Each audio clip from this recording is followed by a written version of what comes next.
offshore wind, solar. Dominion Energy is a leader in the clean energy transition.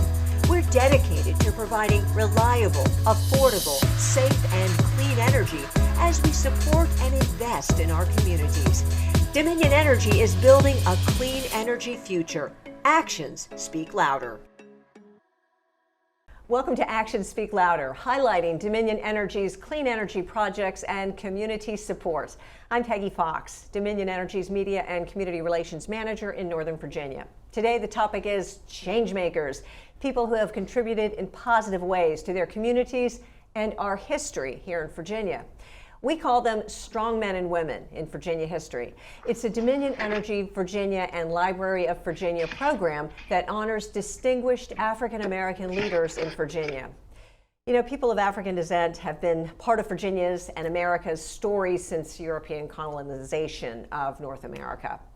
Yet the contributions of African Americans often have been ignored, obscured, or underappreciated by those who recorded history. So every February, in observance of Black History Month, the Library of Virginia and Dominion Energy honor distinguished Virginians, past and present, as strong men and women in Virginia history for their important contributions to the state, the nation, or their professions. These men and women refuse to be defined by their circumstances, and they demonstrate how African Americans have actively campaigned through education and advocacy for better lives for themselves and all Americans. Take a listen to the honorees from 2020. Perseverance means getting back up after you've been knocked down over and over and over again to keep trying to solidify your goals. Everything is not easy, and oftentimes you're met with no, but it's figuring out how you get what you want and getting to yes. And my mother and my grandmother, just watching their life, all the highs, all the lows, all the trials and tribulations that they continue to overcome. They weren't perfect by any means, but their strength allowed them to not be defined by their past. And for me to see that firsthand, and even the stuff that happened before I was born, really kind of motivated me to keep on fighting and do the right thing. Not giving up. You just keep pushing and pushing and pushing. You keep restating why, and you make sure that the folks coming up understand why they have to do it too. So for me, it's just to stand up, keep pushing. One of my biggest challenges was starting off, and my mentor starting off is actually here tonight. His name is Dr. Terry St. Clair. He was my first boss and mentor at NASA Langley Research Center, and he was such an encouraging force in my life. And so whenever things got a little tough, I remember working with him doing research and him threatening to break my arm if I didn't stop work and write a patent up, because he knew that I was onto something. So I think working with him and persevering through those early years was key to my career. I feel like I'm one of many who try to contribute something to their community, who try to be the shoulders that others can stand upon to achieve things. So recognition in itself is quite it's special. And I'm honestly just so fortunate and humbled to be amongst this group of strong men and women, and look forward to continuing the work of our Commonwealth and our nation. I want to commend Dominion for, taking the time and making the investment to celebrate people of all walks of life that have made significant contributions. I think it's important to mark that history and tell those stories, because those stories can be helpful and inspiring to other people to come. So I want to introduce our guests. We have with us in studio Krista Jones from Arlington. She's a 2021 Strong Men and Women honoree. Thanks for being here, Krista. Thank you for having me. And we have Zaria Ford from Loudoun County. You're a 2021 winner of the Student Writing Contest, which is a component of the program. Thanks for being here, Zaria. No problem. And on Zoom, we have Suyapa Marquez, who's with Dominion Energy. Suyapa, thanks so much for joining us today. Thank you for having me. I want to start with the historic moment we had yesterday. We're recording this program on April 8th, and yesterday we saw the confirmation of Ketanji Brown Jackson, the first black woman to be confirmed for the Supreme Court. And since I have a room full of awesome black women leaders, I wanted to talk to you about that. What does this mean? Krista, how did you feel watching that? Well, definitely monumental. Obviously, leading up to yesterday was monumental. You know, I do a lot of genealogy work, and so going through records, seeing, you know, looking for my relatives potentially in slave records, or seeing death records and see how they died as victims of their circumstances. To see her progress to that, I often think about, you know, over the past several weeks, what would they think seeing her up there? So much progress, so much for the future of America and what it means. So it's been an amazing, amazing experience to see this happen. Yeah, especially after the confirmation process that Exactly. we went through to get to this point. Such a relief. Zario, how about you? You're a student. What did you think? I agree. I think it's monumental, truly. It's amazing to see a black woman that's represented in media for a positive thing and for such an amazing accomplishment rather than other negative events or consequences or processes. So it makes me excited for what the future holds for African American women. Excellent. And Suyapa, how about you? What's your reaction? Wow. Well, of course, I'm a mother, I'm a grandmother. And for me, I had this conversation with my granddaughter. And, you know, we always tell our children, you could be whatever you want to be. And yesterday was proof that you could truly be whatever you want to be. And I love when she said in her remarks yesterday, you know, she is doing this, you know, for our ancestors, you know, she had a support system that has been there for her. And for me as a mother, as a grandmother, you know, she did it for all of us, you know, and with the Strong Men and Women program, these are the things that we honor. African Americans who are paving the way for future generations. And that's what it's all about. You know, it wasn't an easy process. And like you said in the beginning, you know, she did not let, I would say, our past determine what her future was going to be. And it's exciting. It's very exciting. I'm just excited. I can't wait. It's extremely exciting. Oh man, she's just really incredible. I hope to meet her someday. Who knows? Suyapa, while we're on you right now, talk a little bit about how we go through the process for Strong Men and Women. How do we choose these people and find them to be honored? There's actually a very we have a process where we could either receive a nomination from the community, or we really just have a list of over 1,000 African Americans back from 1800s to present day. And we really go through a process of saying, okay, who is it we really want to honor this year? And there's always so many, but for Dominion Energy, we choose by regions. So we have 4 regions here. So we pick individuals that fall within those regions, and we choose them by the works that they've done. A lot of them have been the first time of something, or that their work has made such a difference, like Krista. She is amazing. She is an advocate, and that's why we chose her. It's very important, especially during the time that we chose her. It was Black Lives Matter movement. It was really one of those moments that to me was very, very important to capture the great work that we are doing. The Americas were built on the backs of us. And to be able to honor her and her work and what she's done is just one of the many people and one of the many reasons why and how we select it. It's not an easy process because there are a lot of individuals that we could choose, and which is why we've been able to do this over 30 years now. Well, Krista, you have devoted your life to public service. You have such an interesting life. Oh my goodness.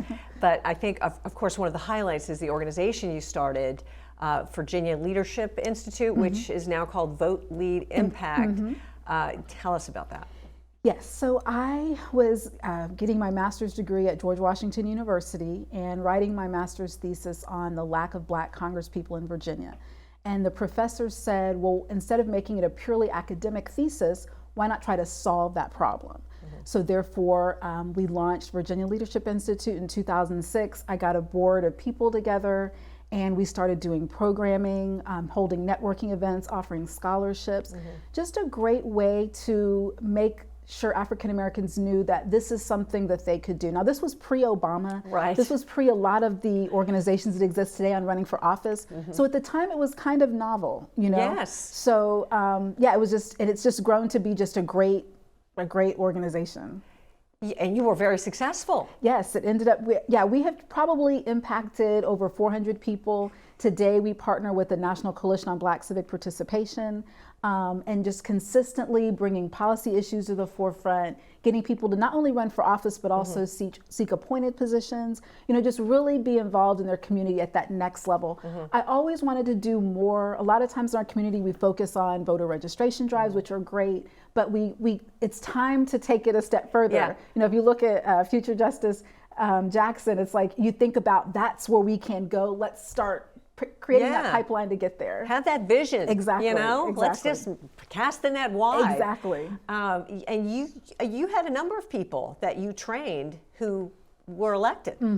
Yeah, several people. I don't always say them publicly just because some people would prefer, you know, just it's become a real like networking organization in that and sense. it's them, it's not, you know, it's I mean, about your them. organization helped them. Exactly. And not just them, but many other people who may have helped other people, you know, it's the whole networking and the relationship building. Exactly, yes. And you also are an author.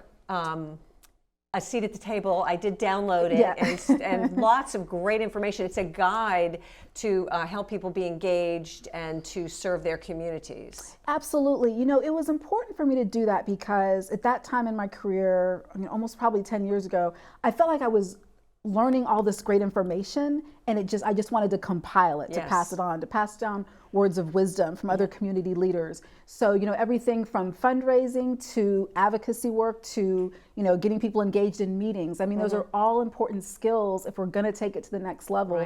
So I just wanted to compile it. And I noticed too, there's a lot of information there and advice on how to be a good board member of a nonprofit. So important. I mean, that, and when we think about running for office, that's often a stepping stone or to have any kind of power and influence in your community. So we're always encouraging that.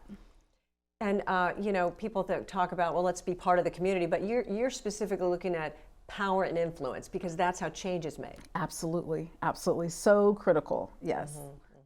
You also were in the Peace Corps right out of college. You joined the Peace Corps? A year after, yes. And how did that inform you? How did it change you?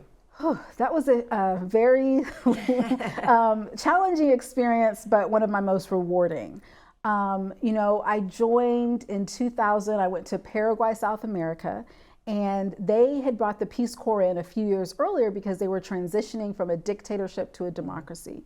So I was placed in a community right outside the capital of Asuncion, and my project was democracy building. So I did everything from help create student governments, which was really powerful because if you think about it, especially of people who've grown up in a dictatorship, the idea of a secret ballot, the idea of someone announcing the votes, you know, publicly or how the voting is happening during the day, that's foreign to them. So we tried to teach that at a younger level. I also helped with a radio station, and that was really critical because oftentimes in a dictatorship, the first thing they do is cut off communication, right? So they needed these community radio stations to keep people engaged. So that was really, really important. You know, it was also kind of difficult because when I went over there, I felt like I was being discriminated against. Oftentimes in Paraguay, at least at the time, they weren't used to seeing darker skinned people. And so I'd walk down the street, got a lot of negative comments. At first I thought it was racism, but over time I realized that it was ignorance, you know, and unfortunately a lot of their views were shaped by American media, from the 80s and the 90s with negative images of African Americans. So when you put all that together, you kind of start to think, okay, you can see where they form their thoughts. But the Peace Corps was most definitely just an amazing experience for me. Fantastic. Really. So Zaria, let me chat with you a little bit. I've seen you recite your poem. Would you mind reciting the winning poem again? Oh, of course. Did you? Okay, and it's called Colors. Yes, Yes. it's called Colors. Blue skies, white clouds, green grass, pink shoes, brown feet on concrete, yellow sun brings heat. Tag or hide and seek, so many games to choose. How about soccer? I sure hope we don't lose. Run, kick, sweat and play, soggy shirts and dirty knees. Time to go home already? 10 more minutes, please. Mom buys me ice cream at the McDonald's drive-thru. With all this wonderful weather, my day can't get any better. Tucked in and a kiss goodnight, warm milk puts me at ease. When I grow up, I'll play forever, and nobody can stop me. I grew up. With age comes wisdom. With wisdom comes power. With power comes responsibility. A sad reality visited me. Outdoors turned to cold floors, smart boards and numbered doors. Fun and play turned to dreary hallways, child prodigies and bums array. Welcome to my 8th grade. Same bullies, new words, darkened is my rainbow. Underground lies my halo, rest in peace, says the tombstone. I'm the blackest in my class, the Jim Crow amongst doves. Does my white paint my black, or does my black paint my white? Maybe I should change to make things right. Straight hair, skinny bones, blue eyes, and new clothes. I do my best to fit in, but sometimes I forget my skin tone. Class, today we're learning about slavery. I feel curious eyes turn to me. Up and down they look every nook and cranny, thinking about where I would be in that history. Questions fall like raindrops in a hurricane. Are those extensions? Can you let me say the N-word? Your braids make you look like an alien, like the one from The Predator. Your hair looks so soft. Can I touch it? Wow, feels like a cloud. If I had hair like yours, I'd be proud. Shot dead every day. A zombie crawling out of its grave. Every bullet takes a bit of black with it. Lacking knowledge in my culture, it's a deficit. Dark is bad. Lighten up. You're too young to be thinking about this stuff. Think about lipstick and makeup, iPhones and toys, manicures and pedicures and joy. Well, what about the darkness and light? The death and life, dread and love, murder. Police on the streets could kill my family and me, and I can't remember my skin color. With age comes wisdom. With wisdom comes power. With power comes responsibility. A new reality visited me. Reflection, connection, meditation. Color is coming back to me. My grayscale world I no longer see. Writing is my therapy. My thoughts begin to speak. I hear and understand how depressed I used to be. Red, purple, green, blue, yellow, cyan, and orange. Once a rainy day with dismay is engulfed in a color explosion. Living in different worlds makes me wiser now. And with this new power, I hereby vow to remember who I am. Don't worry what others think. Black isn't bad. The opposite, really. It's bold, it's beautiful and unique.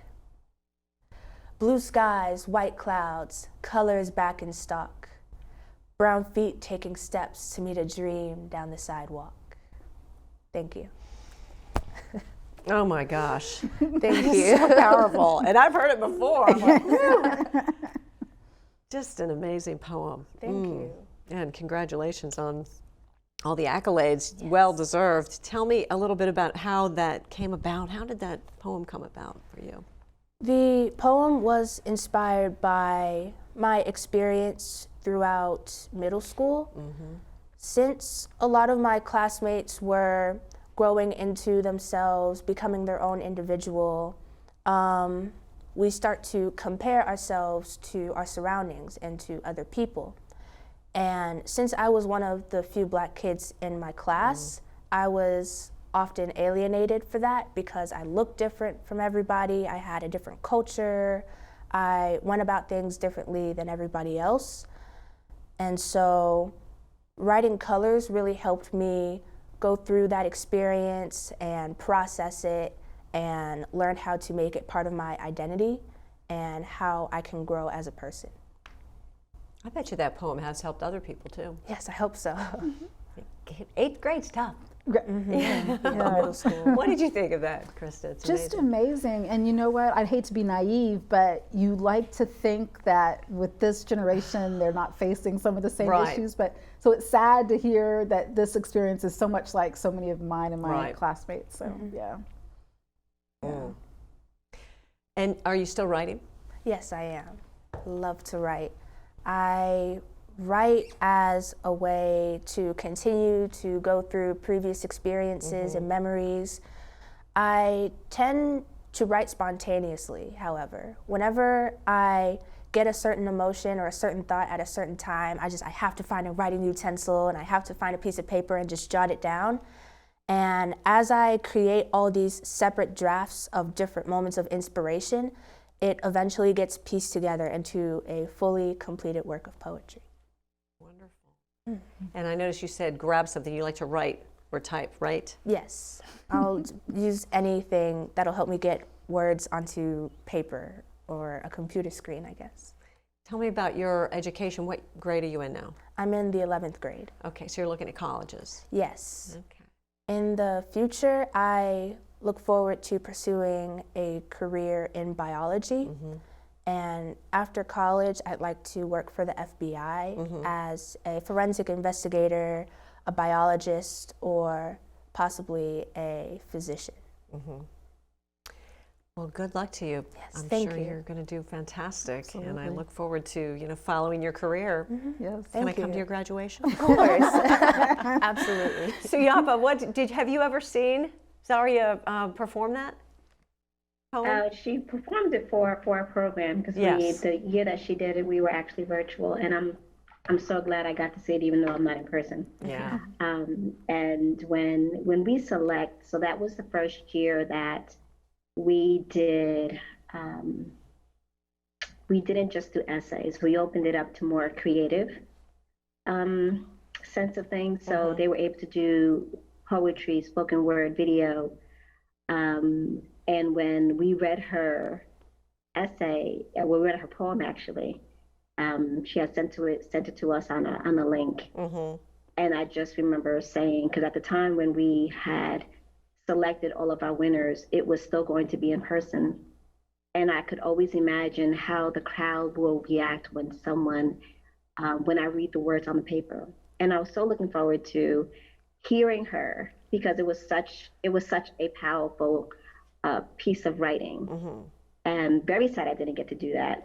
But thank you again for the opportunity, because there were powerful words. Unfortunately, Krista, we're still going through the same thing. My granddaughter is in 4th grade, and she has natural, beautiful hair, and she still goes through. She's a dark-skinned, beautiful young lady, and even though we live in Enrico and we're very diverse, it's very much still very much underrepresented. Wow. So I'm thankful, Zaria, that you have the opportunity, that you have the wisdom to write, the pen to the paper. Yes. And I believe with this program, and they listen to your poem, they listen to your poetry, that you will really change some lives, especially for the younger generation, to let them know that they're not the only ones going through this. A lot of times we go through things and we feel like we're going through it alone. So thank you for using your skill to reach the youth. It was very beautiful. Beautiful. Thank you. And I think, all of those things that you went through, the racism and the ignorance, I think people would just not want to talk about it. But we need to talk about it. Right. We need to know what's going on. People need to know that's not right, and your kids should not be acting like that.